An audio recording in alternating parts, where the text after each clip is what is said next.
Hello বন্ধুরা, জ্ঞানজ্যোতি coaching সেন্টারের পক্ষ থেকে তোমাদের সকলকে জানাই আরও একবার স্বাগত। আজকের ক্লাসে তোমাদের সঙ্গে আলোচনা করব তোমরা যারা বিইউ অর্থাৎ বর্ধমান ইউনিভার্সিটির অধীনস্থ বিভিন্ন কলেজগুলোতে পড়াশোনা করছো, তোমাদের জন্য আজকের ক্লাসে আলোচনা করব সেকেন্ড সেমিস্টার মাইনর হিস্ট্রি থেকে কিন্তু আরও একটি যে গুরুত্বপূর্ণ টপিক নিয়ে। আজকের টপিকটা হচ্ছে চালুক্য বংশ সম্পর্কে, অর্থাৎ এই যে দক্ষিণ ভারতের যে চালুক্য বংশ রয়েছে, সেই চালুক্য বংশের কটি শাখার কথা জানা যায় এবং সেই শাখাগুলির কি নাম রয়েছে, এই বিষয়টার উপরই কিন্তু আজকের ক্লাসে তোমাদের সঙ্গে বিস্তারিতভাবে আলোচনা করব।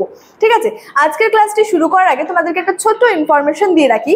তোমরা যারা ভাবছো আমাদের সঙ্গে এই সেমিস্টারে অর্থাৎ যে সেকেন্ড সেমিস্টারে অনলাইনে যুক্ত হবে, তারা কিন্তু আমাদের হেল্পলাইন নাম্বারে যোগাযোগ করে কিন্তু আমাদের সঙ্গে যুক্ত হয়ে যেতে পারছো।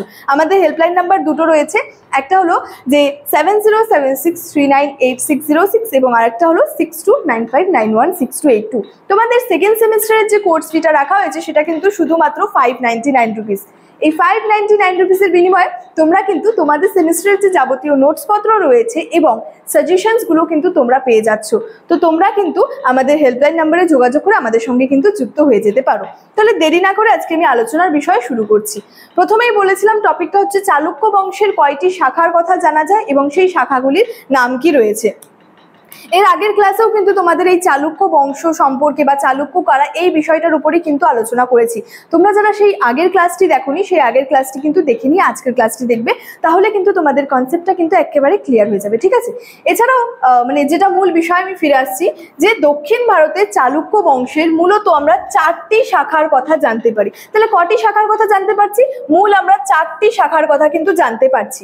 6ষ্ঠ খ্রিস্টাব্দ থেকে 8ম খ্রিস্টাব্দ পর্যন্ত দক্ষিণ ভারতের ইতিহাসে কিন্তু চালুক্য বংশ কিন্তু উল্লেখযোগ্য বা গুরুত্বপূর্ণ ভূমিকা কিন্তু পালন করেছিল এবং চালুক্যদের যে আদি বাসস্থান রয়েছে, সেই আদি বাসস্থান সম্পর্কে কিন্তু সঠিকভাবে কিন্তু কিছু জানা যায় না। বিভিন্ন ঐতিহাসিক কিন্তু এই সম্পর্কে তাদের বিভিন্ন কিন্তু মতামত দিয়েছিলেন। ঠিক আছে, সে থেকেই বলা যায় যে বিভিন্ন নাম রয়েছে সেই চালুক্য শাখাগুলির। প্রথমে রয়েছে বাতাপি বা বাদামির চালুক্য। তো এই ক্ষেত্রে বিভিন্ন ঐতিহাসিকের বিভিন্ন মতামত থাকা সত্ত্বেও এই মতটা বলা যায় যে তারা বাতাপি বা বাদামিকে কেন্দ্র করে কিন্তু তাদের বসতির স্থাপন ঘটিয়েছিল, যার জন্য এবং এটাও বলা হয় এই বাতাপি বা বাদামি ছিল কিন্তু এই চালুক্যদের রাজধানী। তাহলে এরা কিন্তু আবার পশ্চিমী চালুক্য নামেও কিন্তু পরিচিত। 6ষ্ঠ থেকে 8ম খ্রিস্টাব্দের মাঝামাঝি সময়ে কিন্তু এরা ভারতে কিন্তু রাজত্ব করেছিল।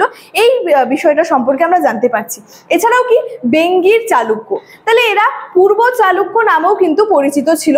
এরা পশ্চিমীদেরই শাখা ছিল। 7ম খ্রিস্টাব্দ থেকে 12শ খ্রিস্টাব্দের মাঝামাঝি সময় কি বলা হচ্ছে, এরা কিন্তু ভারতে এসেছিল। এছাড়াও আরেকটা জানা যাচ্ছে কল্যাণীর চালুক্য। এক্ষেত্রে বলা যায় কল্যাণীকে রাজধানী করে এরা কিন্তু শাসন কার্যটা পরিচালনা করেছিল। এরা হচ্ছে 10ম খ্রিস্টাব্দ থেকে কিন্তু রাজত্বটা কিন্তু শুরু করেছিল। আর লাস্ট যেই শাখাটার নাম রয়েছে সেটা কিন্তু গুজরাটের চালুক্য রয়েছে, মানে গুজরাটকে কেন্দ্র করে এরা এই চালুক্যরা কিন্তু তাদের শাসন কার্যটা কিন্তু সম্পন্ন করেছিল। ঠিক আছে, তাহলে দেখো তোমাদের সঙ্গে আজকের ক্লাসে আলোচনা করছিলাম যে চালুক্যদের কটি শাখার কথা আমরা জানতে পারি এবং কি কি। প্রথমত বললাম চালুক্যদের আদি বাসস্থান, এটা নিয়ে কিন্তু ঐতিহাসিকদের মধ্যে বিভিন্ন মতপার্থক্য রয়েছে।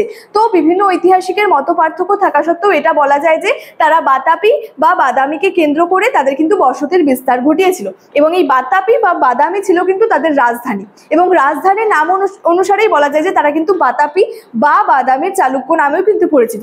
আর কি কি শাখার নাম জানতে পারছি? বেঙ্গির চালুক্য, আর একটা কি জানতে পারছি? কল্যাণীর চালুক্য। ঠিক আছে, এই সমস্ত শাখার কথা কিন্তু আমরা জানতে পারছি। আর একটা শাখা রয়েছে গুজরাটের চালুক্য।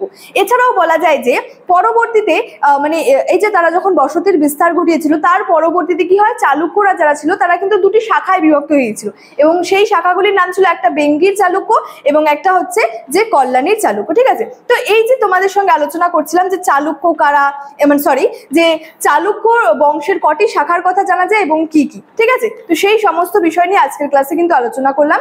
সমস্ত রকমের ইনফরমেশন কিন্তু ভিডিও শুরুতেই দিয়ে রেখেছি। চলো আজকের ক্লাস এতটাই, দেখা হচ্ছে পরবর্তী ক্লাসে। তোমরা সকলেই ভালো থেকো, সুস্থ থেকো। Thank you so much. Thanks.